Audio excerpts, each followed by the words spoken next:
un point sur l'actualité économique de ce jeudi.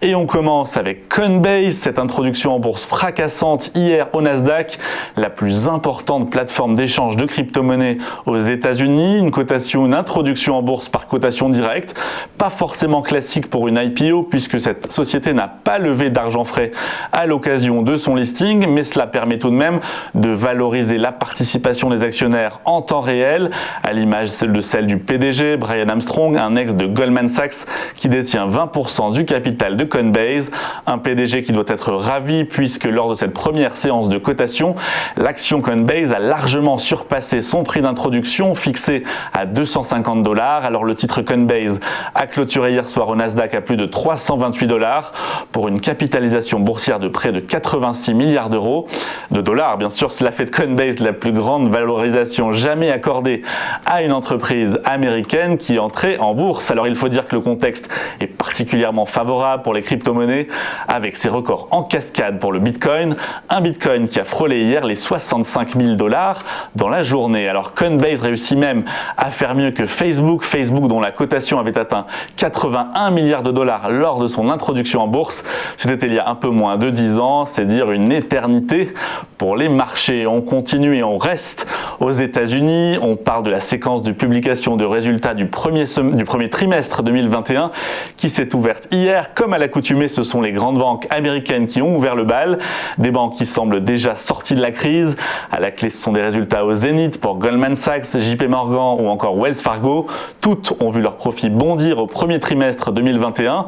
Conséquence directe de la bonne santé des marchés financiers, de leur volatilité aussi et surtout des établissements financiers qui capitalisent sur la très bonne performance de leurs activités de banque d'investissement respectives et qui profitent également de l'amélioration de la situation économique qui permet à ces banques de réduire leurs réserves. Alors quand on traduit cela en chiffres, ça donne un bénéfice trimestriel pour Goldman Sachs de près de 7 milliards de dollars, un net income multiplié par 5 pour JP Morgan et même par 7 pour Wells Fargo. Les banques sont à la fête et on verra si cela continue puisque ces publications se poursuivent aujourd'hui dans le secteur bancaire aux États-Unis au programme les trimestriels de Citi ou encore Bank of America. Et puis notez qu'en dehors du secteur financier, on attend aujourd'hui les publications de Delta ou de PepsiCo.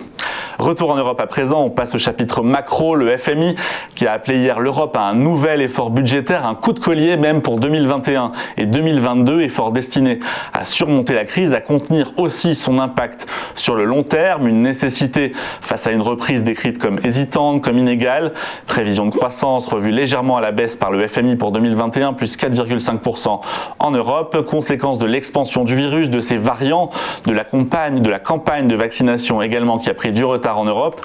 Et l'autre condition proposée par le FMI, c'est la mise en œuvre le plus tôt possible du plan de relance européen, un plan de relance dont la taille jugée suffisante et qui pourrait apporter jusqu'à 1,5% de croissance supplémentaire d'ici 2023. Ces propos du FMI sont plutôt alignés avec ceux de Christine Lagarde, la présidente de la BCE, qui a indiqué hier que les mesures de relance monétaire et budgétaire ne pouvaient pas être retirées tant que la reprise ne serait pas complète.